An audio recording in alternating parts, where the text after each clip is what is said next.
Sir, Indira Nagar की जनहित याचिका के बारे में आपका क्या कहना है? इंदिरा नगर की जो जनहित याचिका जो फाइल की गई, जिसका नंबर है 1801 ऑफ 2024, और ये फाइल की गई अरुल मरियम्मन रहीवासी सेवा सोसाइटी। ये जो लोग हैं, ऐसे सिर्फ ये 288 लोग नहीं हैं, ये कम से कम जो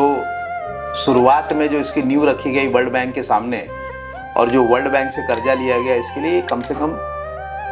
गवर्नमेंट ऑफ महाराष्ट्र के जीआर में जो 18 जुलाई 2000 का जीआर है, उसमें 20 से 25 हज़ार फैमिलीज अफेक्ट होने वाली थी। इस जनहित याचिका का मकसद था कि जो रेलवे में जो झुग्गी झोपड़ियाँ हैं, जिनके बारे में गवर्नमेंट ने और प्रधानमंत्री श्री नरेंद्र मोदी जी ने जिन्होंने बार बार वादा किया है और अभी भी कर रहे हैं कि जुलाई 2022 तक या 23 तक सबको हक्का घर और पक्का घर मिलना चाहिए। इसलिए हमने ये जनहित याचिका फाइल की है। और जनहित याचिका फाइल करने का मकसद ये है क्योंकि मैं एडवोकेट सुनील कुमार, जो दक्ष नागरिक फाउंडेशन करके एनजीओ चलाता हूँ, और मैं एक सोशल वर्कर हूँ, और मैं खुद झुग्गी झोपड़ियों से आता हूँ। मेरी भी एक झोपड़ी टूटी थी,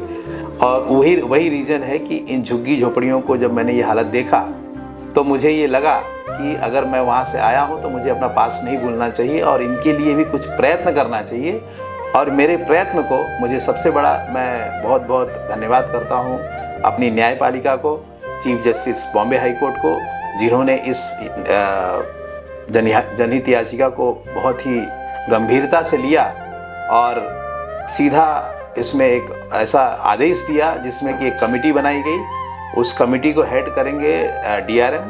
और उस कमेटी में slum rehabilitation authority, municipal corporation, MMRDA और एडिशनल कलेक्टर की एक टीम बैठेगी। और इस जनहित याचिका की तरफ से ये आदेश दिया गया है कि 10 दिन के अंदर उनको एक कमेटी बना के, और ये जो 288 लोगों को जो घर नहीं मिला है उसकी इंक्वायरी करनी है और उनको पता करना है कि उनको घर क्यों और कैसे नहीं मिला। सर, आपको जनहित याचिका फाइल करने का आपके दिमाग में ये ख्याल कैसे आया?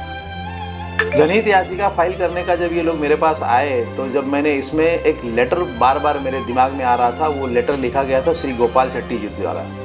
मैंने उस पूरे पेपर्स को देखा और मैंने जब वहाँ के झुग्गी झोपड़ी वालों से बात किया तो मैंने देखा कि इस चीज़ के लिए श्री गोपाल शेट्टी जो सांसद हैं उत्तर पश्चिम जिला के, वो पिछले 20 साल से स्ट्रगल कर रहे हैं। उन्होंने धरना भी दिया, वो बहुत सारे लेटर्स भी लिखते हैं, और इनफैक्ट उन्हीं के लेटर्स ने बॉम्बे हाई कोर्ट में चीज़ों को एक्सप्लेन किया कि किस तरह से ये 288 घरों को माहूर में पीएपी देने के बावजूद उनको आज तक घर मिला ही नहीं, और ना तो पीएपी देने के बाद ना तो उनको इसके बारे में कोई बताया गया। तो कुल मिला के इसमें श्री गोपाल शेट्टी जी का एक बहुत अहम रोल है, और मैं उनको फॉलो भी करता हूँ क्योंकि उनका जो काम करने का तरीका है और जिस तरह से वो काम करते हैं, वो काम भी एक मिसाल है। और उनको लोग ऑक्सीजन, उनको लोग बहुत कुछ नामों से कार्य सम्राट बोलते हैं, कार्य सम्राट खासदार बोलते हैं, आमदार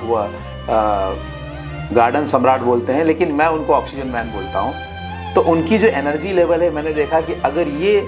गली से दिल्ली तक जाने वाला आदमी इतनी मेहनत कर सकता है और ये झुग्गी झोपड़ी वालों की दुख दर्द को समझ सकता है, तो मैं भी उस झुग्गी झोपड़ी से आया हूँ। तो मैं भी, मेरा आधा काम तो उन्होंने ही कर दिया था, लेकिन मैंने इस चीज़ को न्यायपालिका तक लेके गया और न्यायपालिका ने इसको पूरी तरह से समझा और इस पर एक उचित आदेश पास किया गया। इसके लिए मैं बॉम्बे हाई कोर्ट का और श्री गोपाल शेट्टी जी का धन्यवाद करता हूं, और मैं अपेक्षा करता हूं, मेरी उम्मीद है कि आगे भी इसमें न्याय होगा। और ये जो बेचारे हैं, जो गरीब जनता है, जो रोड पे झुग्गियों पे बिना टॉयलेट के, बिना